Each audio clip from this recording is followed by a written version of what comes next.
में क्या, उस संसार में रहकर हमें कैसे पवित्र बनना, पवित्रता है क्या, पवित्र बनने का अर्थ क्या है, मतलब पवित्र होने का अर्थ क्या है, what is the meaning of, what is the earth of the holiness, पवित्रता का क्या अर्थ है, पवित्र किसे कहते हैं। अब तो सभी पवित्र हैं, वो कहते हैं मैंने कोई पाप नहीं किया, मैं तो कभी किसी खून नहीं करा, सही बात है, मैंने कभी इसकी चोरी नहीं करी, सही है, मैंने कभी किसी झूठ नहीं बोला, ये भी सही है, मैंने कुछ ऐसा काम नहीं किया जिससे लोगों को ठेस लगे, मैं दारू पीता हूँ अपना शरीर खराब करता हूँ, मैं गांजा पीता हूँ अपना शरीर खराब करता हूँ, मैं मतलब कि लोगों को अपने हाथ को काटता पीटता हूँ तो अपना नुकसान करता हूँ, ये सब बोलते नहीं बोलते। अगर मान लो मैं गंजा हो रहा हूँ तो अपना नुकसान कर रहा हूँ, करते नहीं करते। अगर मान लो हाथ में यहाँ कट लगे रहते तो बोलते मेरा हाथ है, ये सब पवित्र है। पवित्र रहने का अर्थ ये नहीं है, लोग सोचते हैं मैं किसी को गाली ना दूं, कुछ ना करूं, ये सब पवित्रता में आता है, नहीं, ये सब गुनाह अपराध में होता है। पवित्र रहने का अर्थ क्या है, पहला अब रोमियो 6 अध्याय 19 पद पढ़िए जरा, क्या लिखा हुआ है, रोमन्स चैप्टर 6 उसका 19 पद। मैं तुम्हारी शारीरिक दुर्बलता के कारण मनुष्यों की रीति पर करता हूँ, जैसे तुमने अपने अंगों को कुकर्म के लिए अशुद्धता और कुकर्म के दास करके सौंपा था। एक मिनट, लिखा है कि जैसे तुमने पहले अपने अंगों को अशुद्धता के लिए, बुराई के लिए, अभिलाषाओं के लिए, झूठ के लिए, चोरी के लिए, आज्ञा ना मानने के लिए, कपट के लिए, गाली देने के लिए, लड़ाई झगड़े के लिए सौंप दिया था पहले, है ना, एक मिनट, सौंप दिया था पहले, ऐसे तुमने क्या कर दिया था, सौंप दिया था, सौंपा था नहीं सौंपा था, हमने सौंप दिया था, हम आज के बाद ये नहीं करेंगे, हम ऐसा नहीं करेंगे, हम ऐसा करेंगे। आज लोगों में यही है, अपने हाथों क्या करके मर्डर के लिए सौंप रखे, मैं खून ही खून करूंगा। आज लोगों से सोचते मैं चोरी करता रहूंगा, आज लोग सोचते मैं अपनी आंखों से पाप करता रहूंगा। हमने ये सौंप दिया था, उसके बाद पढ़े लाइन, वैसे ही अब अपने अंगों को पवित्रता के लिए धर्म के दास करके सौंप दो। वैसे ही अब आपने बदल जाना है, आपको क्या करना है, अपने अंगों को पवित्र होने के लिए दे देना है। आपने पहले पाप के लिए दे दिए, अब तुम्हें ज्योति के लिए दे देना। पहले तुमने अंधकार में गवा दिया, अब तुम्हें ज्योति के लिए चलना। पहले तुमने बुराई के लिए गवा दिया, अब तुम्हें सच्चाई और अच्छाई के लिए जीवन को जीना। जैसे तुमने बुरे कामों के लिए सौंपे थे, अब सुबह उठते थे लोग बाग, सुबह 4 बजे उठ के जाया करते थे पूजा पाठ करने, सुबह उठते नहा लिया करते थे, है ना, सुबह उठते 4 बजे नहाते थे, मंडे में नहाया करते थे, कोई मंगलवार में, कोई सोमवार में, कोई ट्यूसडे में, ऐसे नहाया करते थे, जाते थे सुबह सुबह वहां पर अपनी आरती करने जाया करते थे। जब तुमने वो चीजें अपने परमेश्वर के लिए छोड़ दिया, अब तुम्हें वही कार्य यहाँ पर करना। लिखा है कि आपको आत्मिक चीजों के लिए, उद्धार के लिए, धार्मिकता के लिए जीवन को जीना है और अपने अंगों को सौंपना है, यही होता पवित्रता। अगर मेरे साथ देख, पहला कुरिन्थियों 1:30 निकाल देंगे,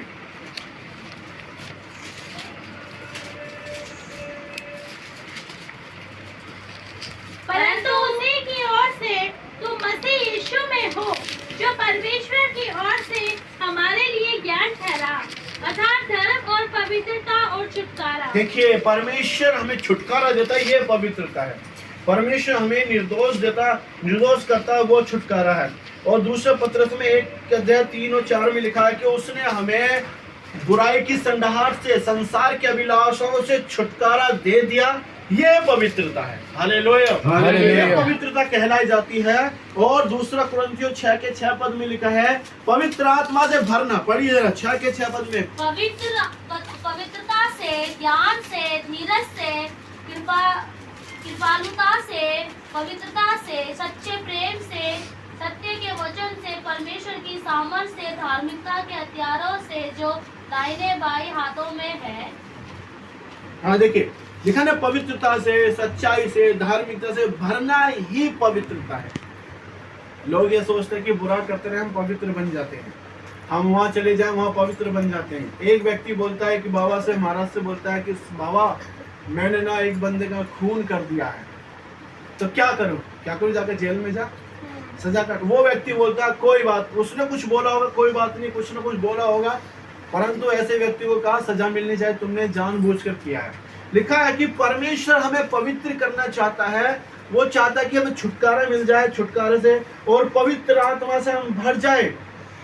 पहला थिस्सलुनीकियों 2:10 में लिखा हुआ इस प्रकार से, क्या लिखा? पहला थिस्सलुनीकियों 2:10 में क्या लिखा? पढ़िए जरा। तुम आप ही गवाह हो और परमेश्वर भी गवाह है कि तुम विश्वासियों के बीच में हमारा व्यवहार कैसा पवित्र और धार्मिक और निर्दोष रहा। देखिए, धार्मिक और निर्दोष रहा। हमें धर्मी बनाने वाला वही है और निर्दोष करने वाला वही है। हालेलुया। हालेलुया। इस संसार में लोग हमें बुरे मिल सकते हैं, इस संसार में लोग हमें नीचा गिरा सकते हैं, लेकिन जैसे वचन कहता है कि परमेश्वर तुम्हें निर्दोष और धर्मी बनाने वाला है, वही पवित्रता है, वही है शुद्धता। आपको मैं बता दूं, याकूब जो परमेश्वर का दास बना, जिसके 12 बच्चे हुए और एक बेटी हुई, 13 बच्चे उसके हुए, तो वो जब एसाव के साथ रहता था, उसका भाई एसाव और याकूब रहा करते थे, तो उस वक्त में उस याकूब का अर्थ होता धोखा देने वाला। उसका नाम अशुद्ध नाम था और उसको क्या लोग बुरा समझते थे। धोखा देना गलत ही तो है। लोग उसको क्या करते थे, वो खुद सोचता था मेरे नाम का अर्थ ये है, मैं गलत व्यक्ति हूँ, मेरा नाम का धोखा देने वाला है, तो मैं धोखा ही दूंगा लोगों को, हो सकता लोग मुझसे दूर भागे। लेकिन एक बार उसकी जो युद्ध है परमेश्वर से हुआ, परमेश्वर से जब युद्ध हुआ, तो वो कहता है कि जब तक तो मुझे आशीष नहीं देगा, तब तक मैं तुझे जाने नहीं दूंगा। उसने कहा तेरा नाम क्या है? बोला मेरा नाम याकूब है, कि आज के बाद तेरा नाम इज़राइल होगा। हालेलुया। हालेलुया। जब से ही उसका नाम इज़राइल पड़ गया और उसको सारी आशीष उसके ऊपर आ गई, और आशीष का मूल, आशीष का स्रोता, आशीष की उसके ऊपर बरसात हुई, और आज देखो इज़राइल कंट्री सबसे टॉप पर अर्जिक है। तो लिखा हुआ है पवित्र करने वाला परमेश्वर है ना, पवित्र बनाने वाला परमेश्वर है, और पवित्र का शुद्ध निर्दोष करने वाला परमेश्वर है। और लिखा है कि अगर आप यिर्मयाह में जाते, यिर्मयाह 11 से लेकर 15 पद में जब आप पढ़ेंगे, पूरा पढ़ सकते हैं, यिर्मयाह 11 से 15, इसमें लिखा हुआ है परमेश्वर हमें बुराई से दूर करता है, बुराई में रहने नहीं देता। यहोवा का यह वचन यिर्मयाह के पास पहुंचा, इस वाचा के वचन सुनो और यहूदा के पुरुषों और यरूशलेम के रहने वालों से कहो, उनसे कहो, इज़राइल का परमेश्वर यूं कहता है, श्रापित है वह मनुष्य जो इस वाचा के वचन ना माने, जिसे मैंने तुम्हारे पुरखाओं के साथ लोहे की भट्टी अर्थात मिस्र देश में से निकालने के समय यह कह के बांधी थी, मेरी सुनो और जितनी आज्ञाएं मैं तुम्हें देता हूँ उन सबों का पालन करो। बस वो लिखा हुआ साफ तौर पे 8 पद में लिखा, परंतु उन्होंने ना सुनी और ना मेरी बातों पर कान लगाया, किंतु अपने अपने बुरे मन के हट पर चलते रहे। देखिए, बुरा मन, बुरा हट, इन सब से शुद्ध करता है परमेश्वर, वो पवित्रता है। हालेलुया। हालेलुया। बुरे मन पर चलना, बुराई पर चलना, वो अशुद्धता है, लेकिन बुरे मन से ठीक करना परमेश्वर, वो पवित्रता है।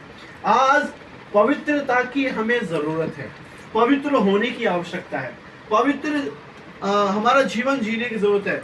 पवित्रता हमारे लिए बहुत लाभकारी, जब हम पवित्र रहते तो परमेश्वर की आशीष हमारे जीवन में होती है। यह पवित्रता है कि पवित्र होने का अर्थ क्या है, यही है पवित्र होने का अर्थ।